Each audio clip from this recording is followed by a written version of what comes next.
Hello, be here again. Today we are going to be making a baby girl dress using this pink and yellow scuba fabric. I'm using a yard of yellow fabric and half of pink.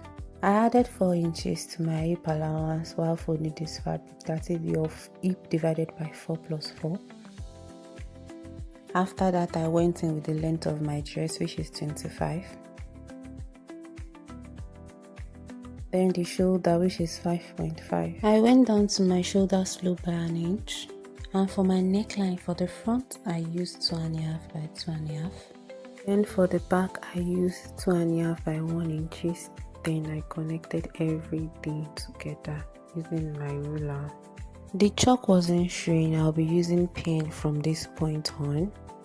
Then I took my armhole measurement, which is 5 inches. Since it is a sleeveless dress, you don't want it too deep.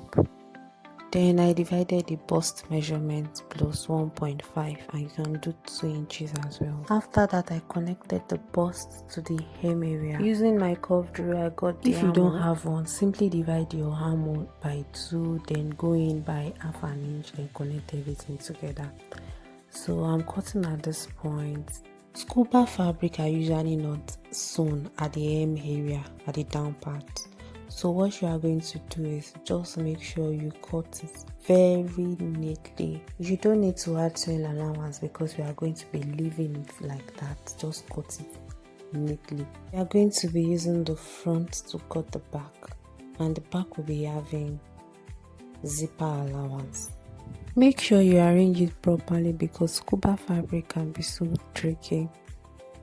After arranging it properly, I measured my zipper allowance 1.5 inches, and I measure it at the upper part and at the end to confirm if it is accurate. As I said earlier, make sure you cut the end area very neatly because you won't be sewing this and you don't need to add sewing allowance. After that, I removed the neckline for the back, which is just an inch. Then I cut it out and I kept everything aside to work on my facing. I cut the facing from the piece of fabric we have left. I just folded it into half like so. Then I picked the front. I laid the front properly on the piece of fabric. Then after my armhole, I went down by 2.5 inches. After the armhole, just go down by 2.5 inches.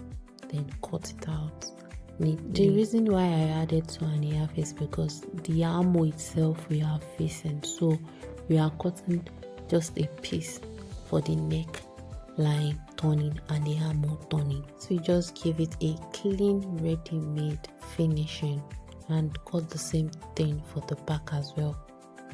And don't forget to add 2.5 inches to the back as well. Then after that, I went over to the sewing machine. The main fabric and the facing will be right side facing each other. Then I make sure the yarn lines properly. At this point, you can pin them down because the fabric used to shift. Then I started sewing like half of an inch round. If this is your first time making something like this, I will advise you to pin everything so that it will stay in place.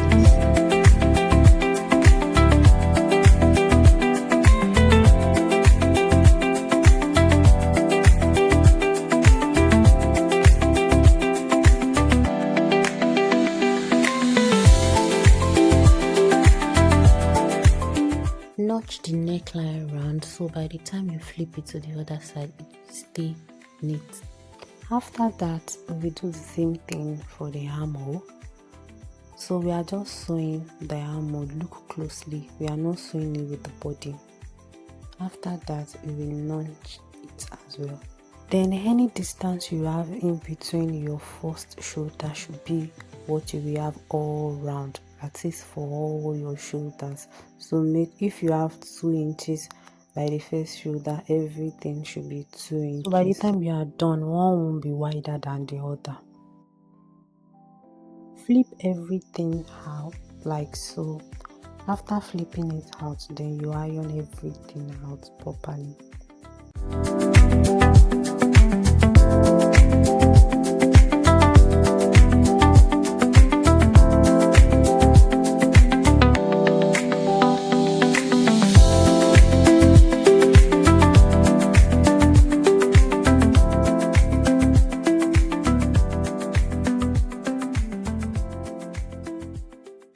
This is what it looks like after ironing. Now take the back and flip the front inside of it like I am doing in this video.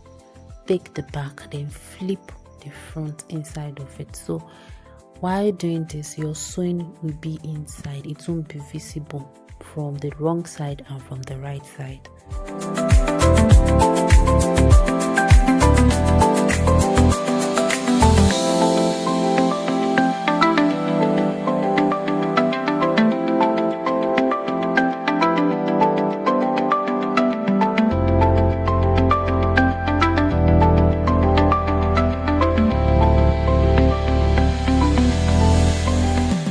What we did for the shoulder, we will be doing the same thing for the sides as well. Just flip your back on the front like so. Then sew it with the sewing allowance you added. I usually use my scissors to push this in because it's usually very, very thick.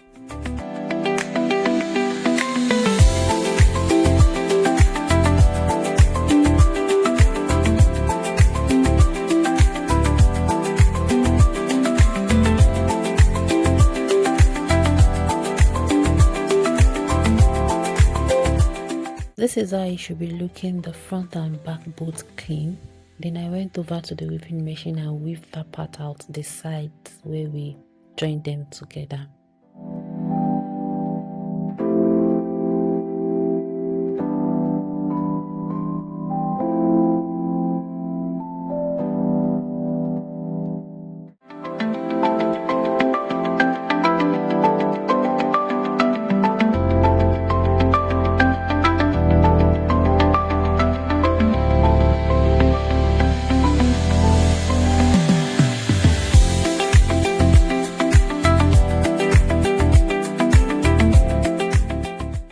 Then I added my invisible zip at this point.